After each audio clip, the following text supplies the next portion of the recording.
funny where your mouth is when I come and do these things and do them live, and then you don't know what you're going to get, you know. So they asked me to do the brain maps on some people that were having the bars done, and it's like, okay, that's good, you know. I'm open.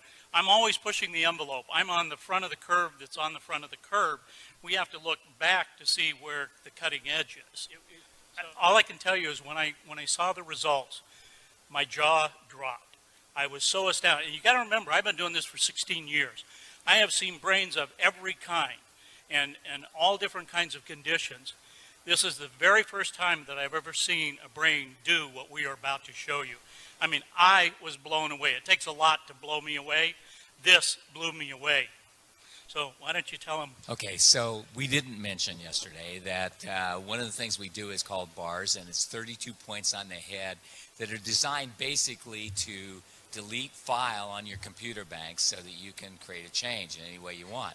So everything, you know, the bars are a soft touch. You put on particular points of the head.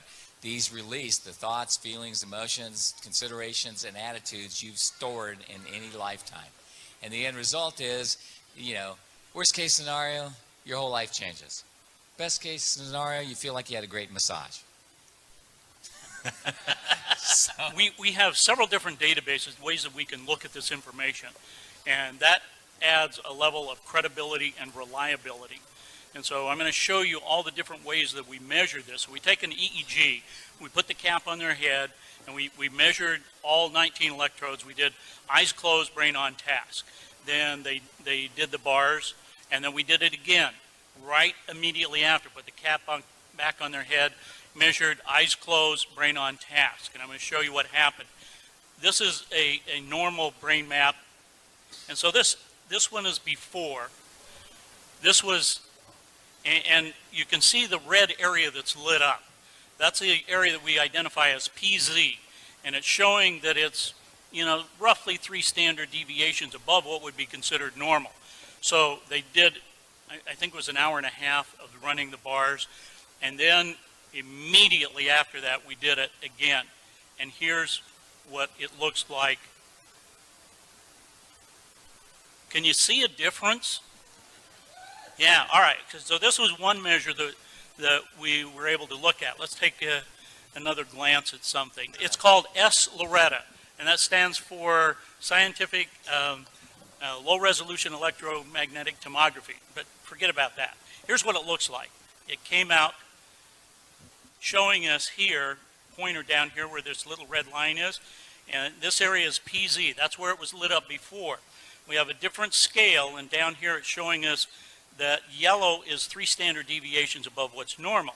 Well, we know it's at 2.7 hertz. It's in the delta range, so it's a low frequency, but down here it says it's 4.97.